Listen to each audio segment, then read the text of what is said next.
Thank you, Speaker Sir, for letting me speak today on the Constitution. Speaker Sir,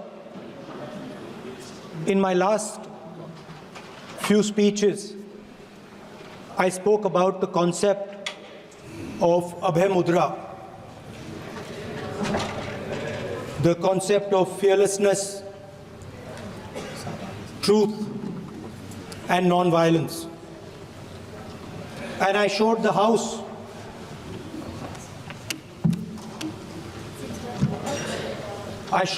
images of our different religions displaying this Abhay Mudra.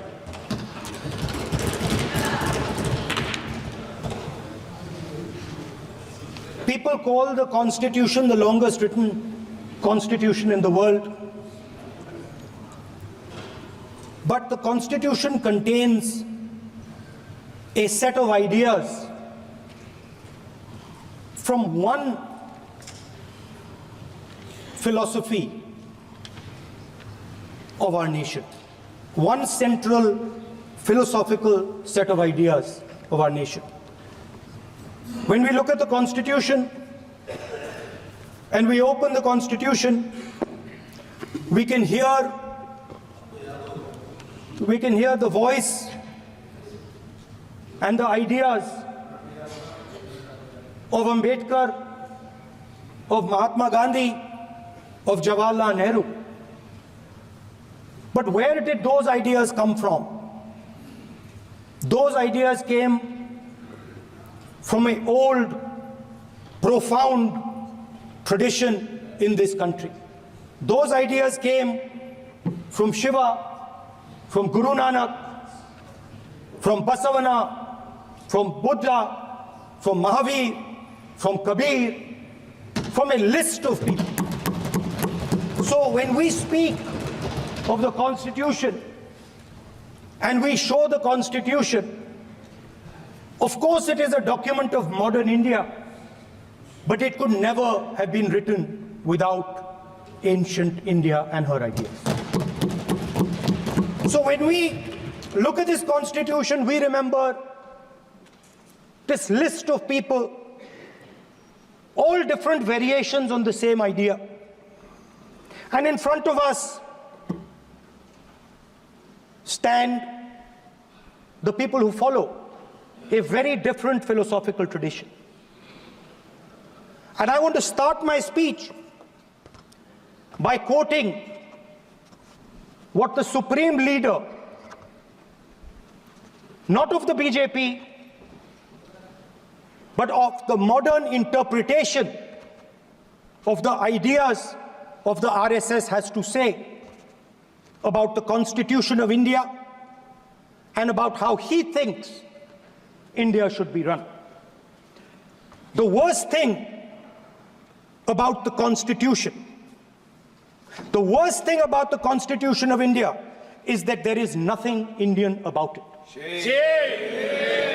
Manusmriti is that scripture which is most worshipable after Vedas for our Hindu nation, and from which our ancient times have become the basis of our culture, customs, thought, and practice. This book, for centuries, has codified the spiritual and divine march of our nation. Today, Manusmriti is law. These are the words of Savarkar. Mr. Savarkar has clearly stated in his writings that there is nothing Indian about our Constitution. He has clearly stated that the book India is run by should be superseded by this book. And this is what the fight is about. Now, it's nice that all of you are so-called defending the Constitution. But I want to ask you, do you stand by your leader's words? Yes. Do you support your leader's words? Because When you speak in parliament about protecting the constitution, you are ridiculing Savarkar. You are abusing Savarkar. You are defaming Savarkar. I'd like to quote also in Hindi. Bharat के संविधान के बारे में सबसे बुरी बात तो यह है कि इसमें कुछ भी भारतीय नहीं है। भारत के संविधान के बारे में सबसे बुरी बात तो यह है कि इसमें कुछ भी भारतीय नहीं है। यह आपके नेता ने कहा था, जिसकी आप पूजा करते हैं। Speaker sir, I described in my first speech the idea of a battle taking place. I described the Mahabharata, described Kurukshetra. There is a battle taking place today in India. And on this side are the defenders of the idea of the Constitution. And from each state we have one. If you ask us Tamil Nadu, we will tell you Periyar. If you ask us Karnataka, we will say Basavana. If you ask us Maharashtra, we will say Phule ji, Ambedkar ji. If you ask us Gujarat, we will say Mahatma Gandhi. आप speaker को You praise these people. You praise these people hesitatingly because you have to. But the truth is that you want India to be run the way it used to be run. जैसे हिंदुस्तान पहले चलाया जाता था, वैसे ही आप हिंदुस्तान को चलाना चाहते हो। मैं बता रहा हूं, आ रहा हूं। पेशेंस रखिए थोड़ी, इतना एक्साइटमेंट नहीं होना चाहिए।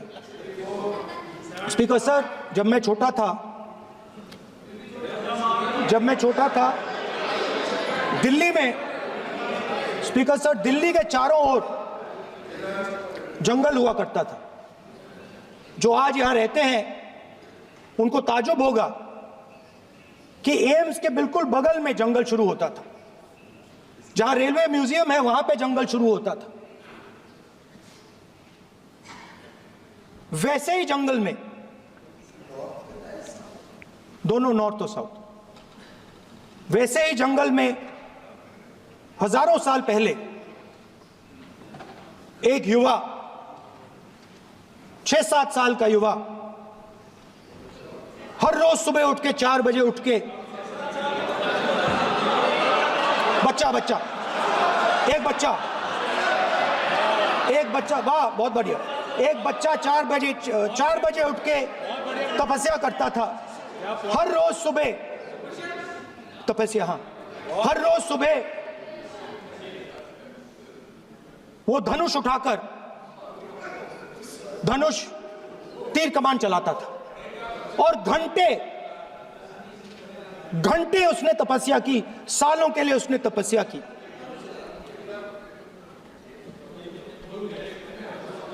पास लोगों को पता लगने लगा कि लड़का है। यही तो आप नहीं समझ सकते हो, यही तो प्रॉब्लम है। धनुष में तपस्या है, मनरेगा के काम करने में तपस्या है। तपस्या का मतलब शरीर में गर्मी पैदा करना, समझिए। हाँ, तब का ये मतलब है, तपस्या का ये मतलब है। तो ये तपस्या कर रहा था, लोगों को पता लगा और वो गुरु के पास गया। लड़के का नाम एकलव्य था और वो गुरु के पास गया और उसने कहा, गुरु द्रोणाचार्य जी, मैं सालों से धनुष चलाना सीख रहा हूं, मैंने अपनी पूरी शक्ति इसमें डाली है।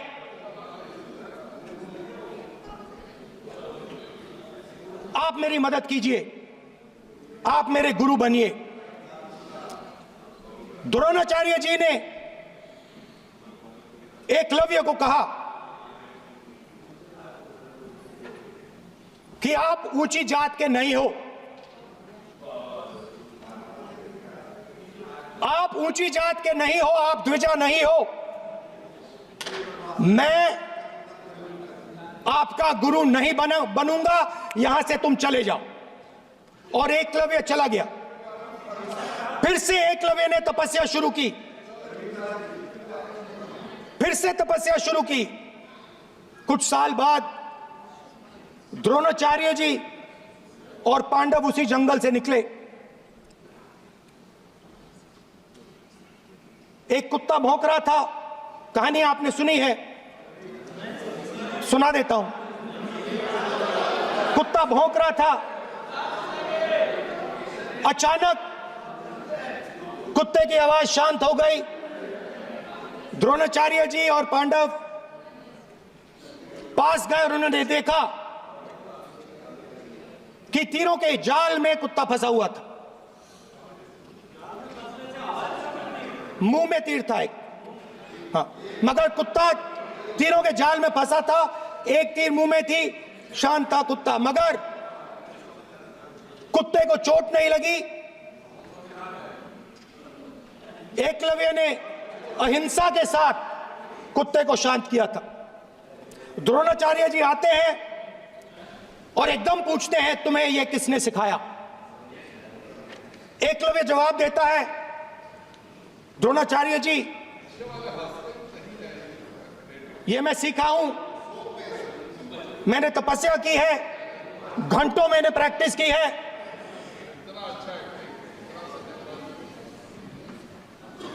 आपने मुझे गुरु बनने से मना किया था, तो मैंने एक मूर्ति, मट्टी की मूर्ति सामने रखी और मैंने प्रैक्टिस की और मैं सीखा। द्रोणाचार्य जी खुश नहीं हुए। द्रोणाचार्य जी ने एकदम कहा, तुम्हें मुझे गुरु दक्षिणा देनी है। नहीं नहीं, ये आपकी स्टोरी है, ये आपकी स्टोरी है। मेरी स्टोरी है कि द्रोणाचार्य ने पूछा।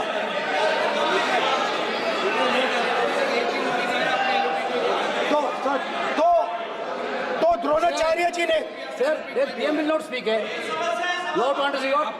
If you are not giving order, Prime Minister has to speak. That you have to understand. If you are not giving protection, if you are not giving protection to LOP, then Prime Minister has to speak here. I will tell you. We will be very clear. ठीक है sir. माननीय सदस्य, आपको मैंने कई बार कहा, आप धमकी शब्दों में मत बोला करिए। एक मिनट क्या थी? द्रोणाचार्य जी संसदीय ने, कार्य मंत्री बोले, कितने डिस्टर्बेंस कर रहे थे। द्रोणाचार्य जी ने कहा कि मुझे आप गुरु दक्षिणा दीजिए। मेरी स्पीच ले ली आपने। तो द्रोणाचार्य जी ने उनसे कहा कि गुरु दक्षिणा के लिए मुझे तुम्हारा हुनर, तुम्हारा भविष्य, तुम्हारा अंगूठा चाहिए। और एकलव्य ने अंगूठा काट के द्रोणाचार्य को दे दिया।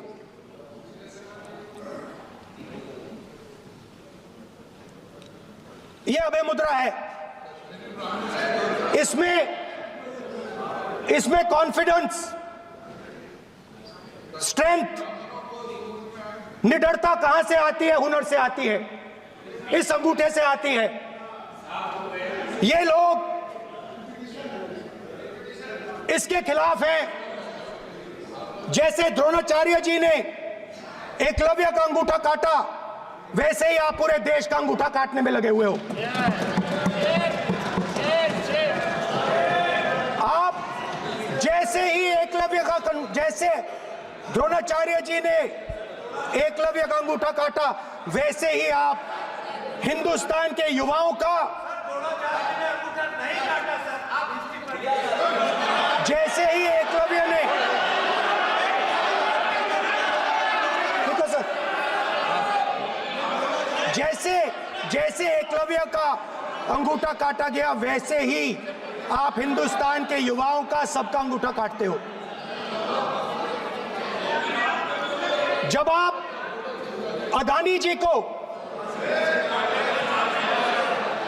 अदानी जी को धारावी देते हो, तो आप धारावी के जो एंटरप्रेन्योर्स हैं, जो स्मॉल एंड मीडियम बिजनेसेस हैं, उनका आप अंगूठा काटते हो। जब आप हिंदुस्तान के पोर्ट्स, एयरपोर्ट्स, डिफेंस इंडस्ट्री, ये सब जब आप अदानी को देते हो,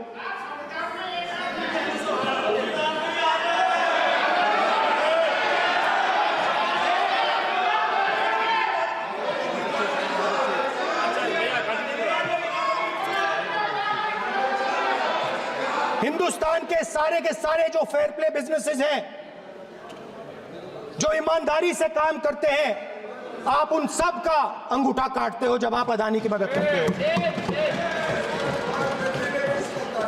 कॉन्स्टिट्यूशन में लैटरल एंट्री कर आप हिंदुस्तान के युवाओं का, पिछड़ों का, गरीबों का अंगूठा काटते हो।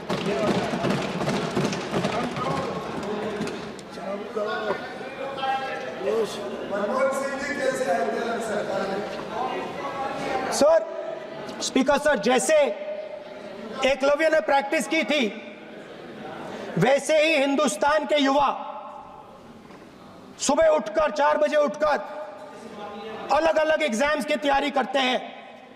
आपने देखा होगा, पहले हजारों युवा सुबह उठकर रनिंग करते थे, वेट ट्रेनिंग करते थे आर्मी में जाने के लिए। जब आपने अग्निवीर लागू किया, तो आपने उन युवाओं की उंगली काटी। जब आप पेपर लीक कराते हो, 70 बार आपने पेपर लीक करवाया है, तब आप हिंदुस्तान के युवाओं के अंगूठा काटते हो।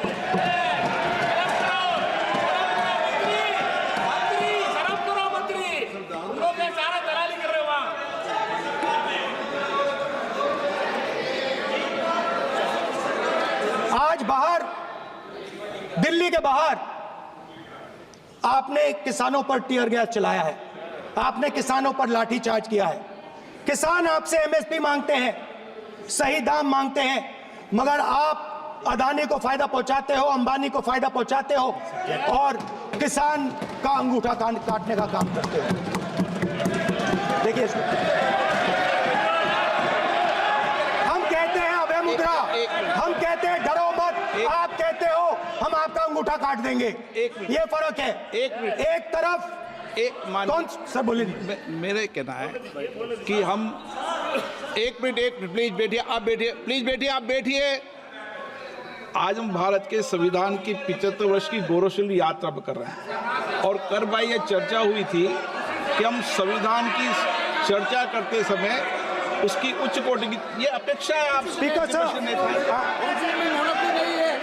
आप राष्ट्रपति भाषण नहीं है। कॉन्स्टिट्यूशन में कहीं नहीं लिखा है कि मोनोपोली होनी चाहिए। कॉन्स्टिट्यूशन में कहीं नहीं लिखा है कि पेपर लीक होना चाहिए। कॉन्स्टिट्यूशन में कहीं नहीं लिखा है कि अग्निवीर होना चाहिए।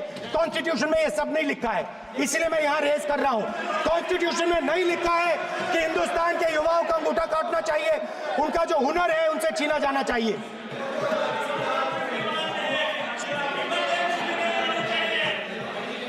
बैठे कर रहे हैं सर, 5 बजे अब भी बैठे करेंगे। अब कुछ नहीं बोलना है उसको। 5 बजे देखिएगा, 5 बजे देखिएगा क्या कर। स्पीकर सर, मिलेगा। मैं कुछ दिन पहले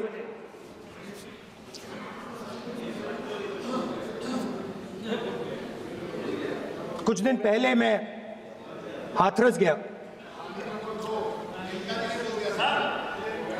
कुछ दिन पहले मैं हाथरस गया। हाथरस में 4 साल पहले एक लड़की का बलात्कार होता है। गैंग रेप होता है। 3-4 लोग गैंग रेप करते हैं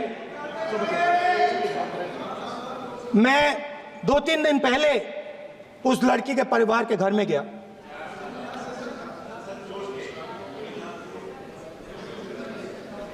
जिन्होंने गैंग रेप किया वो बाहर घूम रहे हैं और लड़की का परिवार अपने घर में बंद है। लड़की का परिवार बाहर नहीं जा सकता है।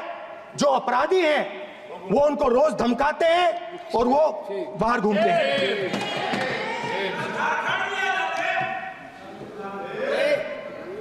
परिवार ने मुझे बताया कि बेटी का जो अंतिम संस्कार था वो भी नहीं करने दिया और चीफ मिनिस्टर ने इसके बारे में खुलकर मीडिया में झूठ बोला है। ये कॉन्स्टिट्यूशन में कहां लिखा है? ये कॉन्स्टिट्यूशन में कहां लिखा है कि जो बलात्कार करते हैं वो बाहर रहे और जिसका रेप हुआ है, जिसके परिवार, उस परिवार को बंद कर दिया जाए? कहां लिखा है कॉन्स्टिट्यूशन में? ये आपकी किताब में लिखा हुआ है, मनुस्मृति में लिखा है, मगर कॉन्स्टिट्यूशन में नहीं लिखा। और अगर आप कहते हो कि यूपी में आपका राज है और वहां पे कॉन्स्टिट्यूशन नहीं लागू होता है, वहां पे मनुस्मृति लागू हो रही है।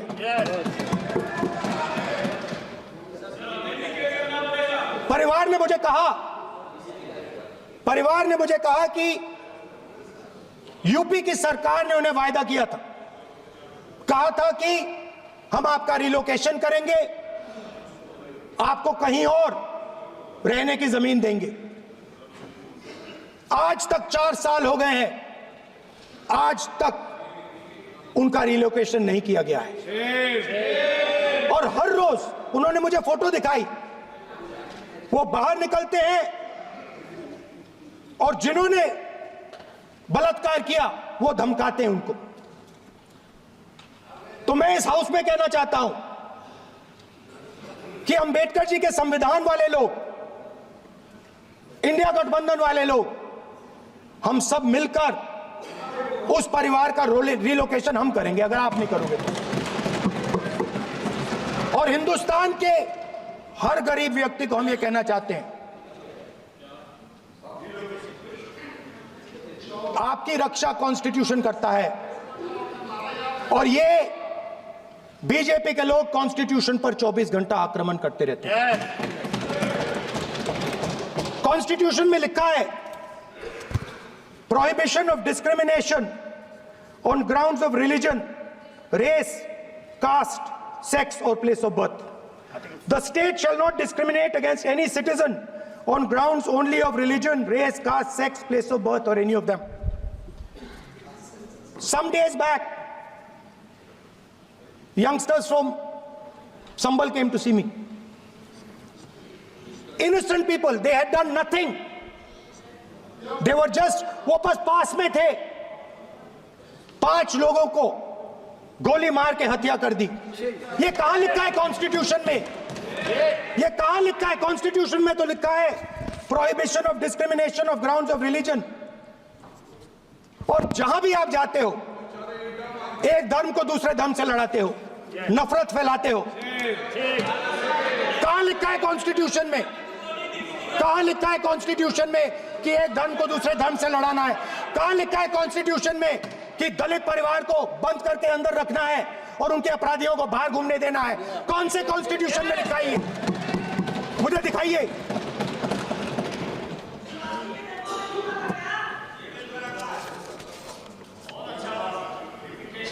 Speaker sir,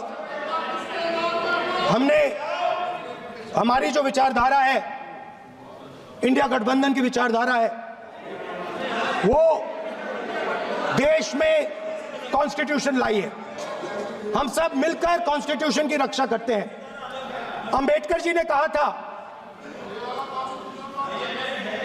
if there is political equality but no social and economic equality, political equality will be destroyed। ये अंबेडकर जी के शब्द हैं। और आज यह बात सबके सामने है। पॉलिटिकल इक्वालिटी जो थी वो खत्म हो गई है।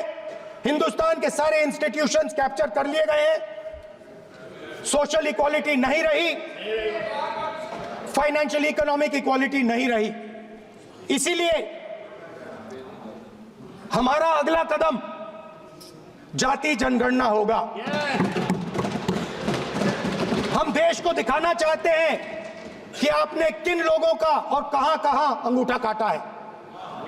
हम दलितों को, आदिवासियों को, पिछड़ों को, किसानों को, मजदूरों को दिखाना चाहते हैं कि आपने किस किस का अंगूठा काटा है। इसलिए जो मैंने वायदा किया था, इसी हाउस में यहां हम कास्ट सेंसस लागू करेंगे और उसके बाद हिंदुस्तान में एक नए तरीके का विकास होगा, एक नई तरीके की राजनीति होगी।